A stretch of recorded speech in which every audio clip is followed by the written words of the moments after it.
memoria es cómo recordamos o cómo elaboramos y reconstruimos eso que ocurrió en el pasado. Aquello que pasó y que no siempre es igual para todas las personas.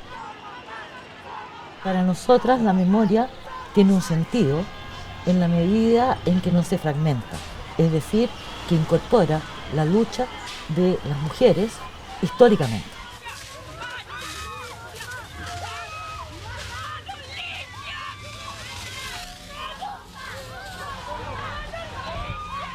Ahora, respecto de la memoria feminista, me parece que es eso, que tiene que ver sobre todo con una estrategia política para recuperar nuestra historia, nuestras acciones, para recuperar este acumulado de luchas que tenemos como movimiento feminista y de mujeres. De este proceso, ¿no es cierto?, de esta continuidad, precisamente para nutrir nuestras luchas futuras. Ese es el sentido nuestro de memoria.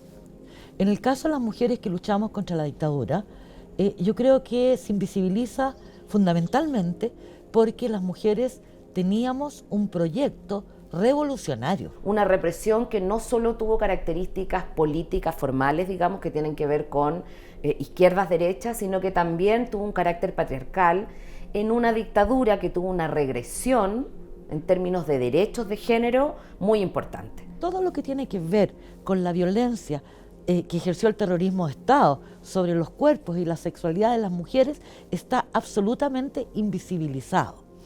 Y está invisibilizado, yo creo, aparte del tema de que en nuestros cuerpos también se depositaba acción política y radical contra el sistema, también está invisibilizado porque ese terrorismo de Estado que se ejerció de manera diferencial y desigual sobre los cuerpos de las mujeres en relación a los hombres detenidos, ese terrorismo de Estado fue ejecutado por agentes del Estado y fue ejecutado por miembros de las Fuerzas Armadas.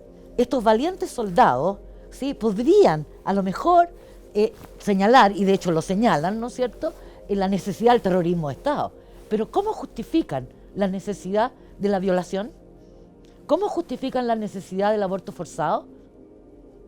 Pensar en la tortura específica que vivieron las mujeres, que tiene que ver con la tortura sexual, ¿no es cierto?, que es algo que vivieron todas las mujeres que fueron reprimidas durante la dictadura reciente, es importante porque en el fondo lo que se da es una violencia específica, ¿no es cierto?, que tiene una característica específica en el caso de las mujeres y que tiene que ver precisamente con la desigualdad de género, ¿cierto? Entonces, es relevante entenderlo como un castigo específico a mujeres que se salieron del lugar social. O sea, la tortura sexual en el fondo lo que hace es decirle a las mujeres, tú no estás en el lugar que te corresponde, que es el adentro, que es lo doméstico, que es la pasividad, que es tu familia, por lo tanto te estamos castigando ejemplarmente para que todas aprendan que no deben salirse del lugar, que es cómo funcionan los femicidios, que es cómo funciona en general la violencia de género. Y la tortura sexual hace parte de eso. Yo creo que es súper importante entender que esto que pasó en dictadura no es exclusivamente en dictadura, es una política del Estado chileno actual contra las mujeres que luchan. Hemos vivido violaciones a los derechos humanos históricamente de manera constante, que efectivamente se agravan en periodos dictatoriales, pero que no empezaron ni terminan ahí. En los países donde hemos tenido dictaduras recientes, específicamente en Latinoamérica y el Cono Sur, es muy constante esta idea de asociar las violaciones a los derechos humanos con las violaciones graves que hubo durante las dictaduras recientes. Y ahí es importante tener una mirada de más larga duración, una mirada histórica de más larga duración, que lo que nos permite entender es que las mujeres, por ejemplo, hemos sido históricamente sujetas a las que se nos han violado nuestros derechos humanos. Entonces, cuando lo que estamos haciendo es reivindicar, ¿no es cierto?, la igualdad de derechos, la dignidad de las mujeres, la dignidad de los cuerpos que no calzan con la norma, con lo heteronormado, por ejemplo, estamos pidiendo justamente que se respeten los derechos humanos. Y eso lo vimos en el 2011-2012, lo vemos permanentemente cuando detienen a las mujeres y son desnudadas y son vejadas sexualmente y son insultadas con connotación de género. Lo vimos con las mujeres mapuche hortaliceras que estaban trabajando en una práctica que es ancestral de ese pueblo, que va a vender, ¿no es cierto?, las hortalizas a la ciudad de Temuco, y también esas mujeres fueron detenidas y fueron desnudadas.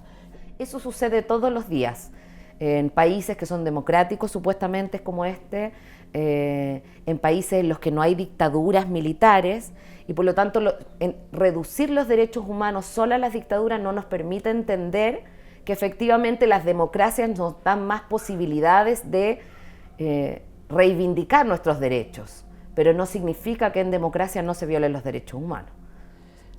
Yo creo que el Estado chileno ha firmado muchos tratados internacionales, muchísimos, pero en el caso, en términos generales, ha cumplido aspectos muy insustanciales de ellos, y en el caso de las mujeres no ha cumplido ninguno, porque en el caso de las mujeres no hay verdad, no hay justicia. Hoy día, hasta el día de hoy, estamos hablando de hace 46 años que se produjo el golpe de Estado, hasta el día de hoy no hay ningún criminal condenado por violencia política sexual o crimen sexual, ni uno, ni siquiera por un día. Y las políticas de memoria son políticas neoliberales, ¿sí?, que buscan y buscaron permanentemente asentar la política en los consensos de la estabilidad, el negacionismo, la desmemoria, y todo lo que se ha logrado ha sido por el accionar de las organizaciones sociales, organizaciones de derechos humanos, y en el caso nuestro, por el accionar de nosotras, las mujeres, que tuvimos, porque no tuvimos otro espacio al interior de las organizaciones de derechos humanos que pararnos con este planteamiento desde el feminismo. Porque o la justicia es oportuna o no existe. 46 años después es una migaja, y además el poder judicial, que funciona con una lógica profundamente heteronormativa, considera que esto es un daño colateral. Entonces, en este camino de visibilización del tema, lo hicimos mucho, pero casi internamente, entre nosotras, entre las sobrevivientes, en conversaciones, en nuestro proceso también. Y creo que la organización lo que hace es darnos fuerza, y la organización con memoria. O sea, creo que es importante organizarnos, pero también es importante organizarnos reconociendo aquello que se avanzó antes que nosotras pisáramos, digamos, el mundo. Porque cuando no tenemos memoria y cuando creemos que somos las primeras que empezamos, las primeras que estamos proponiendo cambiar el mundo para las mujeres o para las grandes mayorías, lo que hacemos es perder fuerza. Organizarnos, estar juntas, colectivizar el malestar, pero además recoger también las enseñanzas de las que vinieron antes, y la fortaleza de las que vinieron antes nos hacen más fuertes. Siempre este trabajo ha sido colectivo, y hemos participado muchas mujeres en este trabajo. Y eso me parece que es un dato sumamente importante.